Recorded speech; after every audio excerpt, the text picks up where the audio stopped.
So I'm just gonna bring this out. Ultimately, we're gonna shred this chicken, and that's gonna go into our chowder. All right, now, carrot is another thing we're putting in here. So it's still following a bit of the farmhouse theme. You wouldn't see carrot in a seafood chowder for the most part.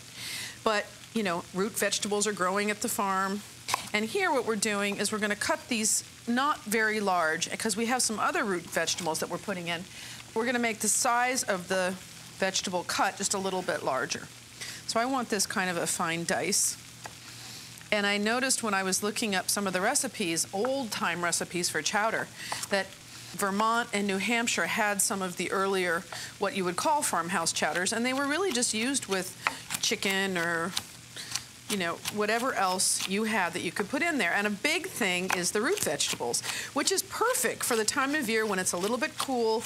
You're no longer getting your fresh tomatoes or the kind of vegetables, zucchini and eggplant. And really, root vegetables really become something you start using more.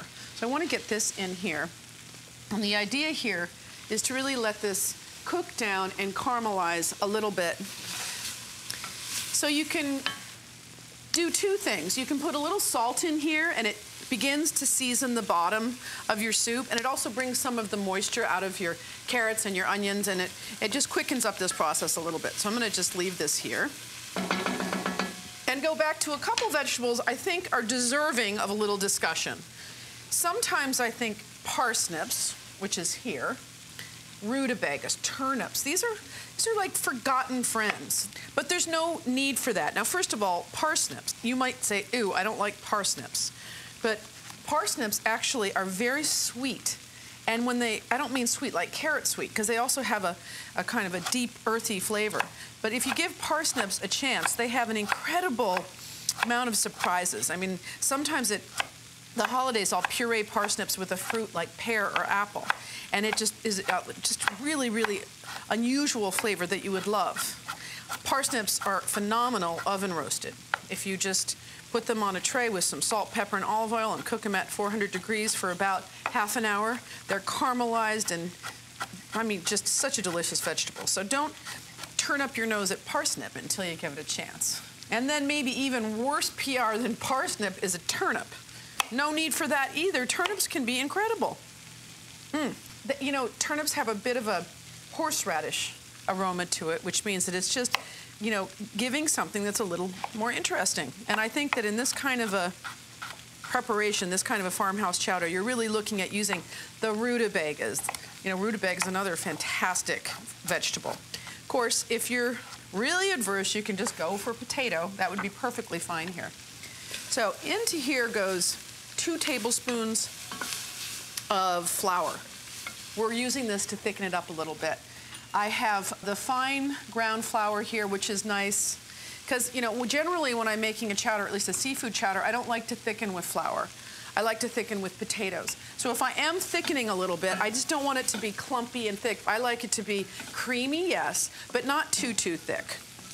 So this is great. You just want to cook off that slightly raw flour flavor here. Now over here, left behind from my chicken breast is about 6 cups of broth. And I've taken a colander here. I'm just going to put it right over my pot, right over here, and then just strain it right directly into there. And not only do you have the delicious flavor infused in your chicken, but this is the really fresh broth, and this is what's going to make this taste even more homemade and nourishing. Well, it really is more nourishing. It smells great. Get my heat turned up, and I want to bring this almost to a boil. And chicken has flavored the stock, and I'm just shredding the chicken breast before I get it into the pot. This is a really hearty soup. Inside, I've also got some vegetables that I know you're gonna love if you just give them a try. Some parsnip and turnip.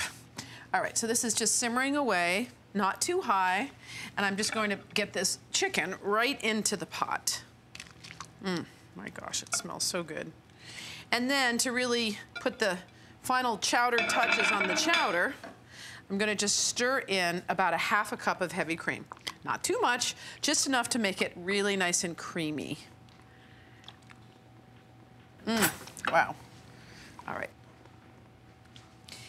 And one last little touch is a fresh herb, and I use fresh dill. because I think it makes the soup have a really autumnal flavor. I have some fresh dill right here. If you don't have fresh dill, it's okay if you use dried dill, but there's just something that is so amazing about those vegetables in there, the cream, the chicken, and then the fresh dill. It's just unique. This is a unique soup that is not hard to make.